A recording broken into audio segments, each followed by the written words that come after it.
ኦኬ በኢየሱስ ክርስቶስ ወይም ኢሳ የምትሉት ማለት ነው።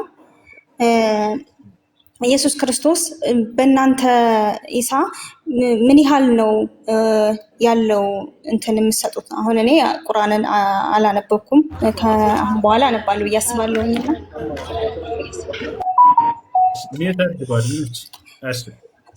እና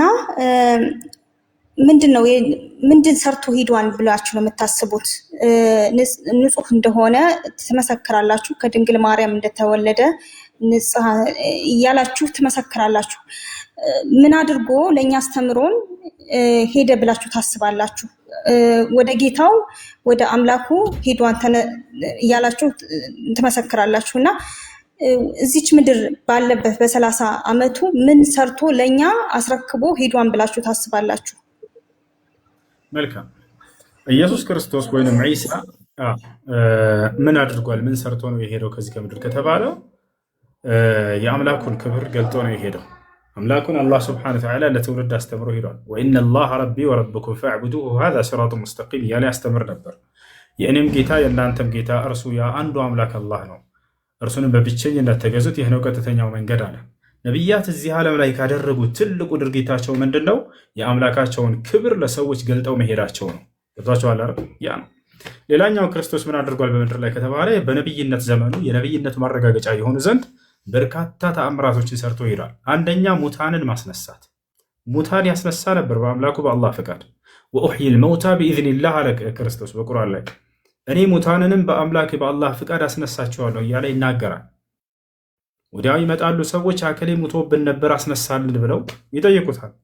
ለህዝቦቹ ተአምር ይሆን ዘንድ ያንን ተነስ ይለዋል። ወዲያው ይነሳሉ እነዚያ ሰዎች። ታጋ ቁርአን እንትን እያልክ እየገለጥክ ታነብልኛለህ? ከእናንተ ጋር ነው የምፈልገው። አሳይሻለሁ፣ ችግር የለም ላሳይሽ።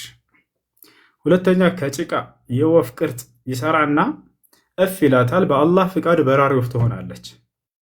ሶስተኛ ልክ እንዲሁ ደግሞ ማየት የተሳናቸውን ሰዎች አይናቸውን ያበራላቸው ያድናቸው ነበር። ገብቷቸዋል? ያድናቸው ነበር፣ ይፈውሳቸው ነበር። አራተኛ ልክ እንዲሁ ሁላ ወጥቻ ያሳያቸዋለሁ። አራተኛ ለምጽ ያለባቸውን ሰዎች በአላህ ፍቃድ ይፈውሳቸው ነበር።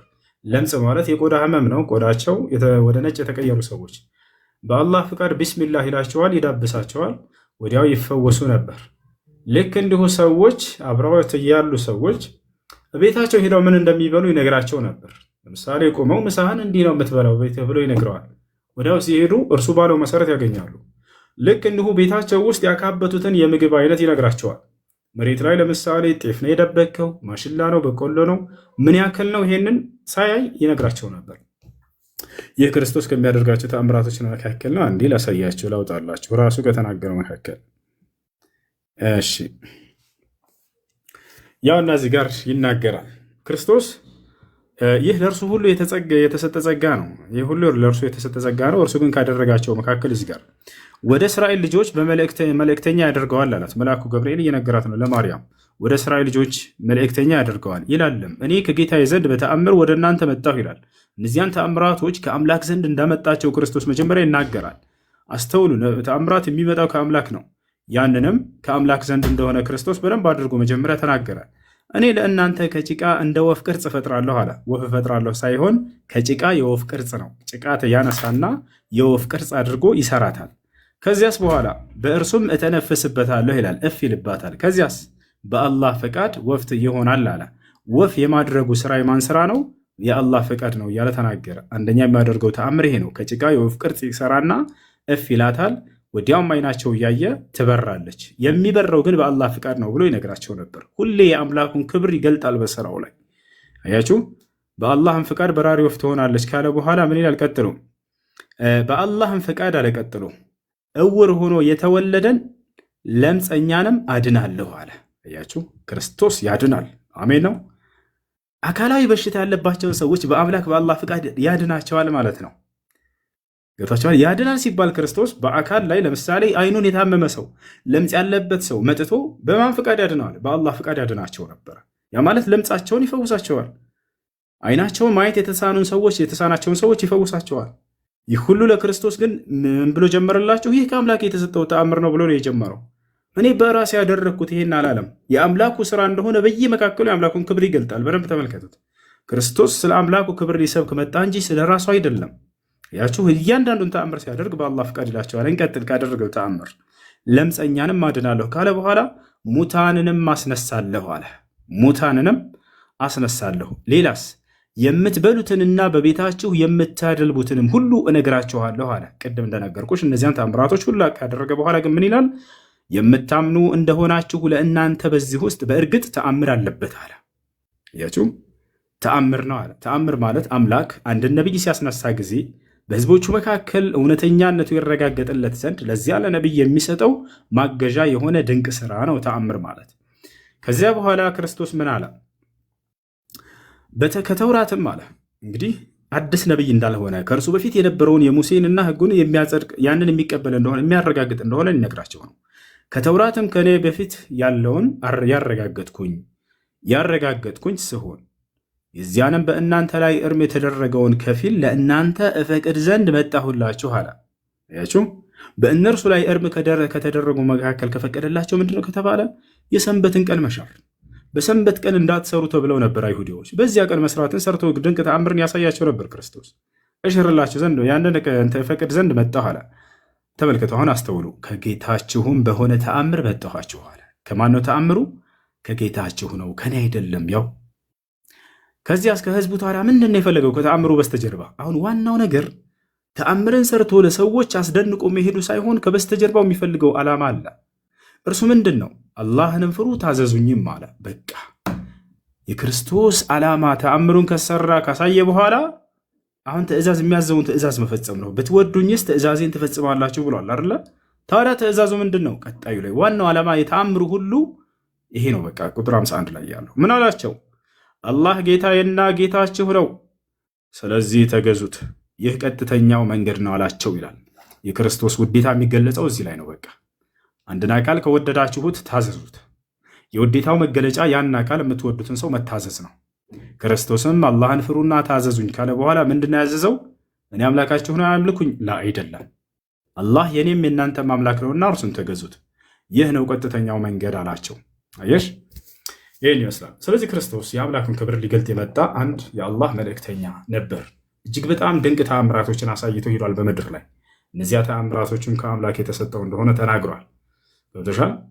እና የአምላኩን ክብር አስተምሮ ሄደ እንጂ እኔን አምልኩኝ ብሎ ሊያስተምር አልመጣም በፍጹም። ይልቁንስ የኔንም የእናንተንም ጌታ የሆነውን እርሱን አላህን ተገዙት፣ ይህ ነው ቀጥተኛው መንገድ እያለ ሰብኮ ነው የሄደው።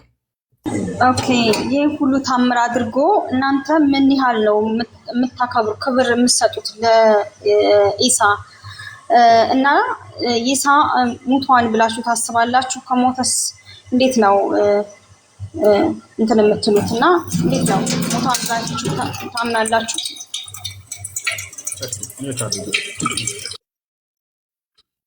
እኛ ኢሳ ሙቷል ብለን አናምንም። ዒሳን አይሁዲዎች ሊገድሉት በፈለጉ ባሴሩበት ጊዜ አላህ ስብሓነሁ ወተዓላ ተንኮላቸውንና ሴራቸውን አክሽፎባቸዋል። እነዚያ ወንበዴዎች አይሁዲዎች አሳልፎ አልሰጠውም።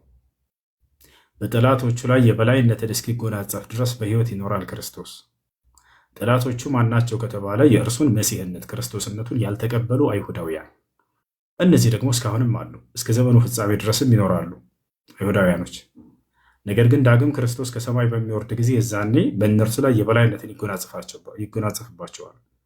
እስከዚያ ድረስ ሊቆይ ይገባዋል፣ ሊድን ይገባዋል። በጠላት ሊገደል ሊሰቀል አይገባውም። ስለዚህ ክርስቶስን አምላክ አላህ ስብሐነሁ ወተዓላ አንስቶታል፣ ወደ ሰማይ ወሰደው። በክብር በሁለተኛው ሰማይ ላይ ይገኛል። በል ረፈዐሁ ላሁ ኢለይህ ይላል። አልገደሉትም አልሰቀሉትም ካለ በኋላ ወማ ቀተሉሁ ወማ ሰለቡሁ፣ አልገደሉትም አልሰቀሉትም። ታዲያ ምን ሆነ? በእውነትም እኔ ወደ እኔ አነሳሁት ይላል። በክብር በሁለተኛው ሰማይ ላይ ይገኛል። ማን ያየዋለ ከተባለ ነቢዩ ሙሐመድ ሰለላሁ ዐለይሂ ወሰለም የሶላትን ትእዛዝ ከአምላክ አላህ ሊቀበሉ በሄዱ ጊዜ እጠለዕቱ ፊ ሰማይ ታኒያ ፈረአይቱ ዒሳ ብሎ ተናገሩ። ሁለተኛው ሰማይ ላይ ስወጣ የማርያምን ልጅ ኢየሱስን አየሁት አሉ። ታዲያ ክርስቶስ ባያቸው ጊዜ ያውቃቸዋልና ተቀበላቸው። ማንም ነቢይ የለም ነቢዩ ሙሐመድ ሰለላሁ ዐለይሂ ወሰለምን የሚያውቅ ቢሆን እንጂ። በምን ያክል ደረጃ ከተባለ አንተ ልጅህን እንደምታውቀው አላህ ይህን ማስረጃ በቁርአን ላይ ሲናገር አለዚነ አተይናሁሙል ኪታበ ያዕሪፉነሁ ከማ ያዕሪፉነ አብናአሁም አለ። ሙሐመድ ሆይ እነዚያ ከአንተ በፊት መለኮታዊ መጽሐፍትን የሰጠኋቸው ነቢያቶች ሁሉ ልክ አንድ ሰው ልጁን የሚያውቀውን ያክል አንተን ያውቀዋል አለ። አያችሁ። እዚህም ነው ወደ ሰማይ በሄዱ ጊዜ ነብዩ ሰለላሁ ዐለይሂ ወሰለም ነቢያቶች ሰማይ ላይ ነቢዩላህ ዒሳ ማን ነው ይሄ ብሎ አልጠየቀም። እርሳቸውን ያውቃቸዋልና ገና እንዳያቸው መርሐበን ቢልአኽ ሳሊሕ ወነቢይ ሳሊሕ አላቸው። መልካሙ ወንድሜ መልካሙ ነቢይ እንኳን ወደ ሰማይ ዓለም መጣህ ብሎ አቀባበል አደረገላቸው። ወደ ዓሊም አልተሳደደም፣ አላሳደዱትም፣ አልመቱትም፣ ምንም አላደረጉትም። ጫፉን አለበት። ኦኬ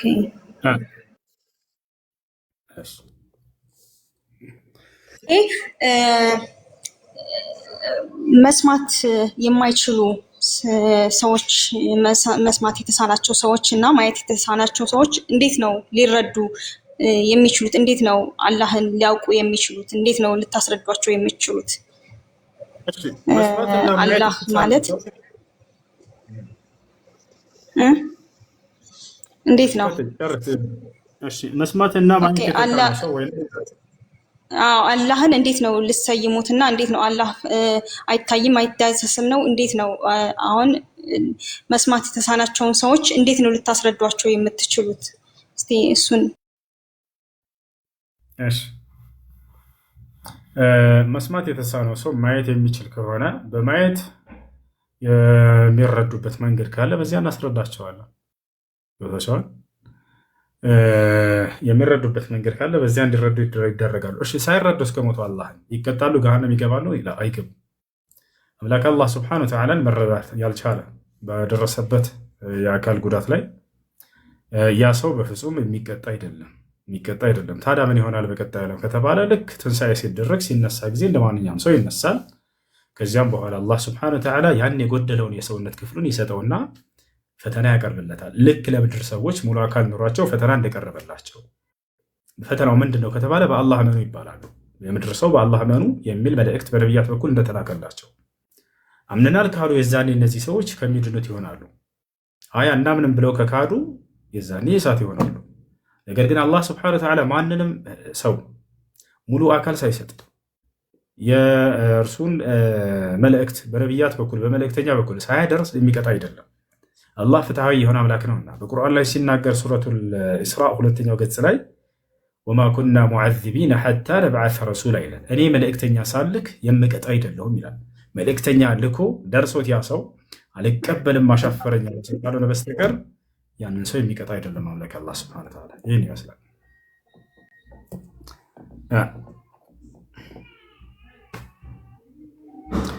እሺ ጥያቄ አለ? ቀጥል። አሰላሙ አለይኩም ወሰላም።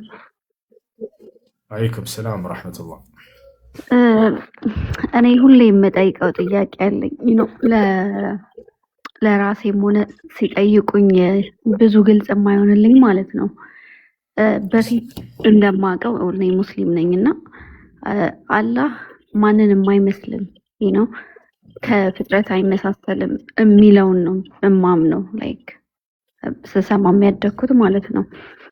ግን ባለፈው ስትል እንደሰማው ከእንትና ጋር ብዙ ውይይት ታደርጉ ሰምቻቸዋለሁ እና እንዲህ ያለው ወይ እኔ ብዙ መድገምም አልፈልግም እንደዚህ ያለው ወይ ይህን ይመስላል ወይ ምናምን በጣም ከፍጡር ከሆነ ነገር ጋር ነው የተመሳሰለብኝ እና ደስ ክሊር ብታደርግልኝ ደስ ይለኛል። እውነት እጅ አለው ወይ ኢቭን እጅ እንዳለው ምስክር የሆነ ረሱላችንን ሰለላሁ ዐለይሂ ወሰለም ትከሻቸውን ይዟቸው ነበር የሚሉላን የሰማሁት እና እንዴት ነው ይሄ ነገር ማንንም አይመስልም ከፍጡር ጋር አይመሳሰልም ከሚለው ጋር ይጋጭ? ፕሊስ አብራራልኝ። መልካም። የስም መመሳሰል የማንነትን ወይንም የምንነትን መመሳሰል አያሲዝም።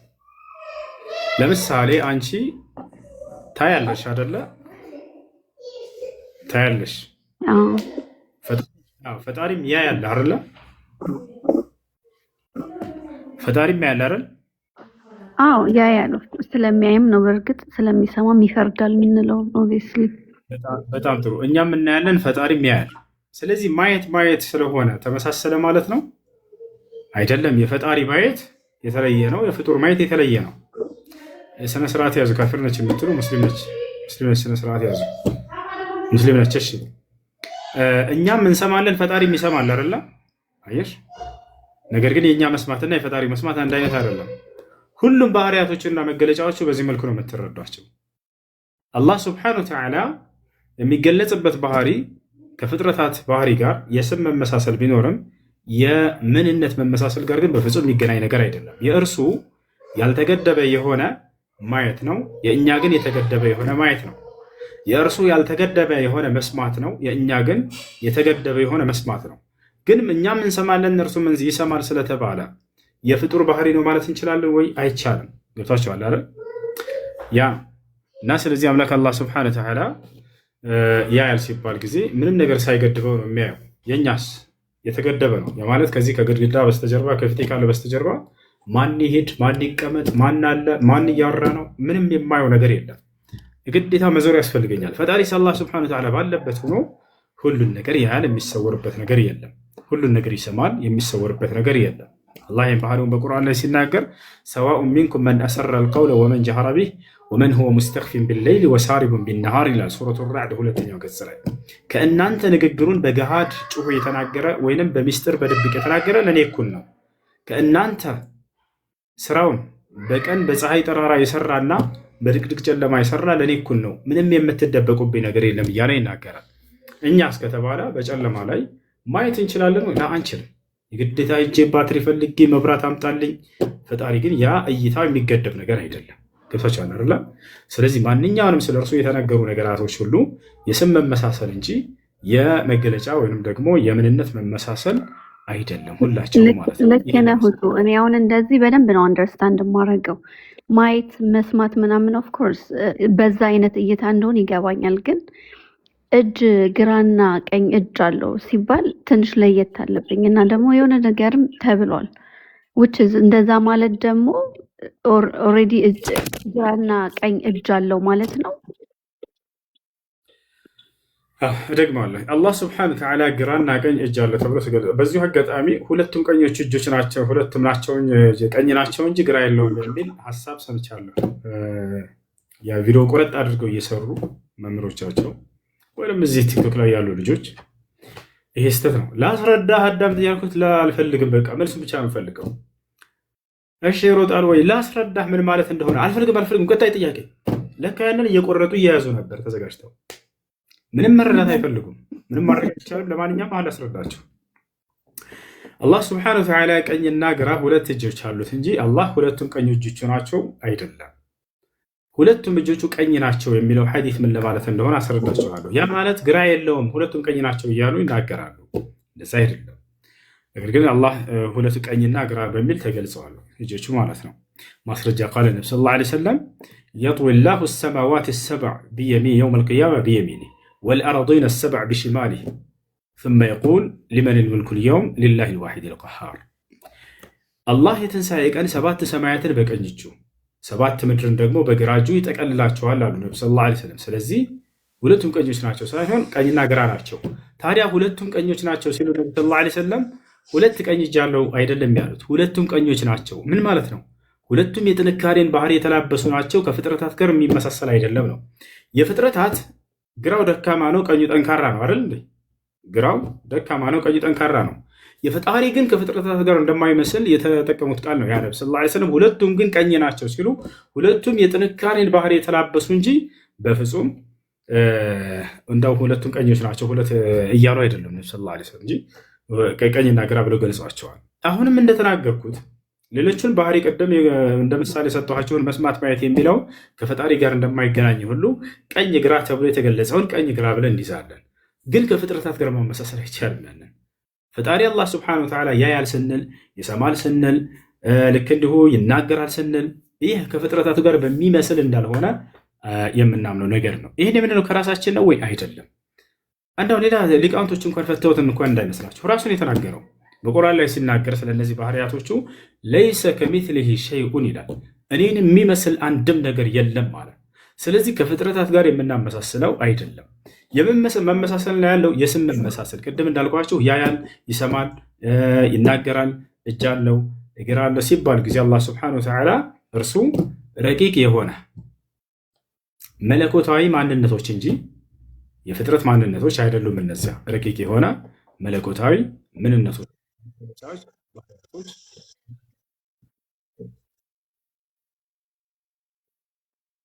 የትኛው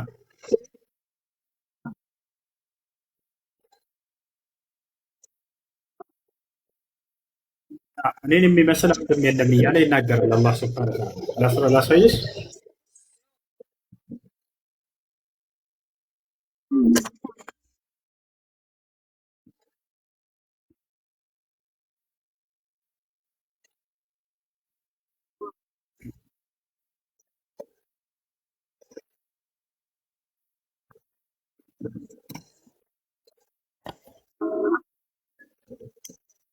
እኔን የሚመስል ማንም የለም አላለ። ማንም በሚለው ውስጥ ሰው ይካተታል። እኔን የሚመስል ማንም የለም። እሱ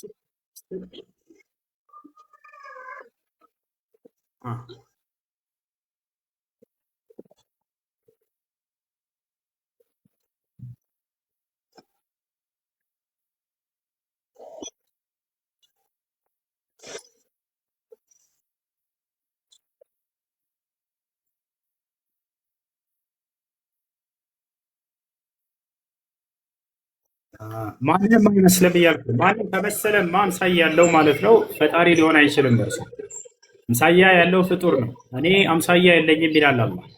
እኔን የሚመስል ማንም የለም ማለት ማንም በሚለው ውስጥ ፍጥረት ሁሉ ይካተታል። አንድም ያስወጣው ነገር የለም። ሁሉንም እኔን የሚመስል ማንም የለም። ለይሰ ከሚስሊሂ ሸይኡን ይላል።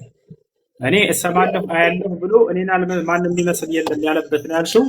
ቀጥታ ላሳይሽ አሁን በቁርአኑ ላይ። እሺ፣ አዎ እሰማለሁ አያለሁኝ እኔን የሚመስል ማንም የለም እያለ በመጥራት ላሳይሽ። አንዴ ላሳይሽ፣ ተረጋጊ። አሁን የጠየቅሽውን ባህሪያቶቹን አላህ ስብሐነሁ ወተዓላ እሰማለሁ አያለሁ ግን ማንንም አልመስልም ያለበት ቦታ ነው ያልሽው። ቃል በቃል አሁን ላሳይሽ ነው። ማየትና መስማትን እየተናገረ በዚያ ማንንም እንደማይመስለው ይናገራል።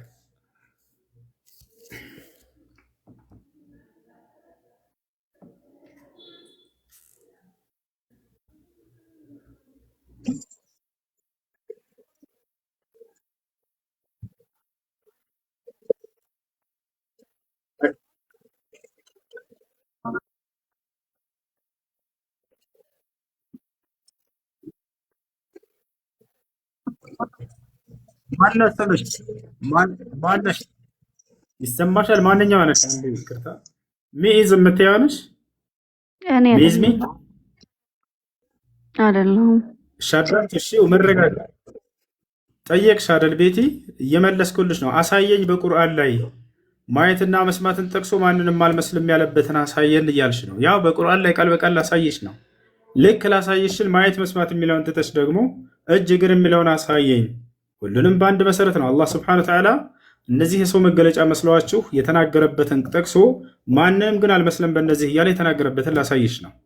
እያንዳንዱን እየጠቀሰ እጅ እግር እንትን እያለ ሁሉንም ማስቀመጥ አይጠበቅበትም። ከባህሪያቶቹ ከሰው ጋር ይመሳሰላሉ ብላችሁ ከምታስቧቸው ከመጠሪያዎች ማለት ነው።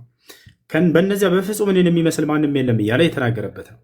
ያው እና እዚህ ጋር ተመልከች ቁጥር 11 ላይ ሰማያትንና ምድርን ፈጣሪ ነው፣ ከነፍሶቻችሁ ሴቶችን ከቤት እንስሳዎችም አይነቶችን ወንዶችን ሴቶችን ለእናንተ አደረገላችሁ፣ በእርሱ ያበዛችኋል፣ የሚመስለው ምንም ነገር የለም፣ እርሱም ሰሚው ተመልካቹ ነው አለ።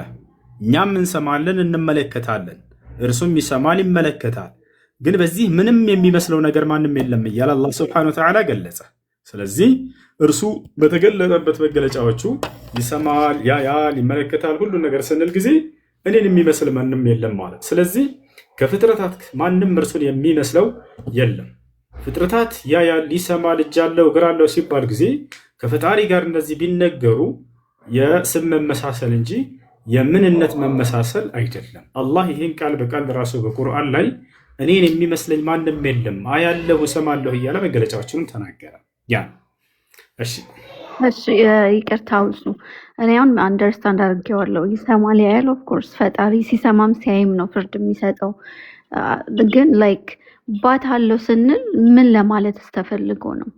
እሱን እስታብራራልኛል። አሁንም እርሱን ምን ለማለት ተፈልጎ ነው? በዚህ መሰረት ነው የምትረጂው።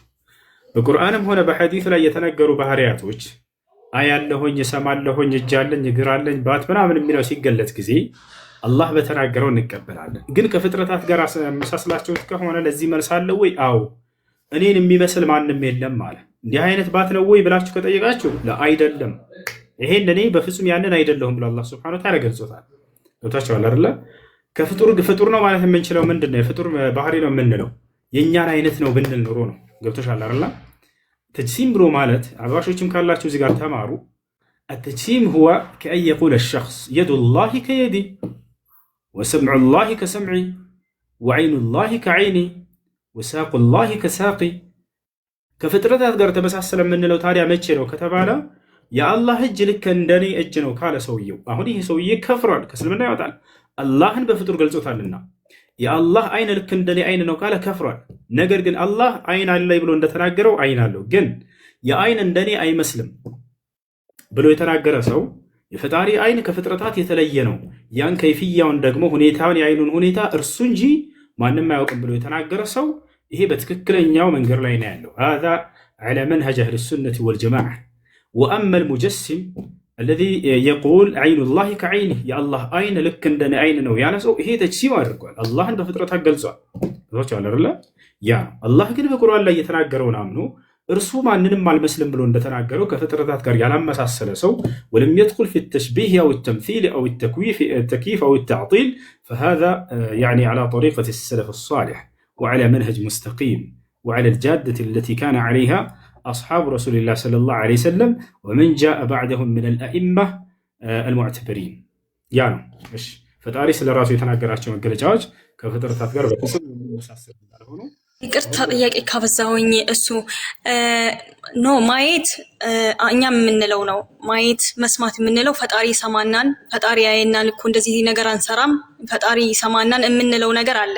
ግን ከዛ የተለየ ወገብ ሌላ አካላቶችን አለው ስትል ነበር እና እሱ ማለት ቁርአን ላይ ምንድነው? ቁርአን ላይ አሁን የማየትና መስማት ሳይሆን የዚያውን ወገብ እግር ምናምን ያልከው እንዴት ነው? ማየትና መስማትን ስለምን መረጥ ተውሻቸው? እነሱም እኮ የኛ መገለጫዎች ናቸው። የፍጡር መገለጫ እኮ ነው ማየት። ተረዳን ነው በማለት ነው። እሱን ተረዳን። ግን አሁን ወገብ ምናምን ባልከው በሱ መንገድ ላይ የተናገረው አላህ ሱብሓነሁ ወተዓላ ወገብ ሲል ምን ማለት እንደሆነ ቃሉን እንቀበላለን። ይሄም መገለጫ አለው ብለን እናምናለን። ነገር ግን ያ ምን አይነት ነው የሚለውን እንደ ፍጥረታት ነው ወይ? ላ አይደለም። አንድ ያዘው። እሺ ምን አይነት ነው? እንዲህ አይነት ነው ብለን መግለጽ እንችላለን ወይ? ላ መግለጽ አንችልም። ምክንያቱም አንድን ነገር ለመግለጽ ከራሳችን ሶስት ነገር ያስፈልጋል። አንደኛ አምላክ ራሱ እንዲህ አይነት ነው አይኔ ብሎ ተናግሮ ከሆነ የዛኔ እናውቀዋለን። ሁለተኛ እርሱ የላካቸው ነቢያቶች የአምላክ አይን እንዲህ ነው ብለው ነግረውን ከሆነ የዛኔ እናውቀዋለን አይነቱ ምን አይነት እንደሆነ። ሶስተኛ ያንን ልንገልጽ የምንፈልገውን ነገር በማየት ነው የምንገልጸው። አላህ ሱብሓነሁ ወተዓላ ያየ አንድ ሳለ ወይ ከሰዎች ላይ የለም። ታዲያስ ነገ የትንሣኤ ቀን እንደምናየው ቃል ገብቷል። መገለጫዎችን ሁሉ ምድር ላይ ነግሮናል።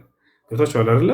እነዛን የተነገሩትን አላህ ሱብሓነሁ ወተዓላ እንደተናገረ እናምናለን። ከማንም ፍጥረታት ጋር ሳናመሳስላቸው እንዲህ ናቸው ብለን ከራሳችንም ተፈላስፈን ሳንገልጽ ነቢያት በነገሩን ልክና መጠን ያክል ብቻ ከዚያም የትንሣኤ ቀን እናየዋለን ወይ? አዎ እናየዋለን። ያ ስለዚህ አላህ ሱብሓነሁ ወተዓላ የገለጻቸው መገለጫዎች በፍጥረታት ላይ ያሉ በስም ደረጃ ቢገናኙም ነገር ግን በእውነታቸው እንደው በሐቂቃቸው ከፍጥረታት ጋር የሚገናኙ አይደሉም ነው። ተሻላረን ያ ነው። ክርስቲያን እንደመሆንሽ መጠን እንደው የተወሰነ እንድትረጃ ያክል በዚህ መሰረት አንድ ሁለት ጥያቄዎችን ልጠይቅሽ፣ ፈቃድሽ ካልሆነ ችግር የለውም። ያ እንድትረጂው ቤቲ ከኔ ጋር ነሽ?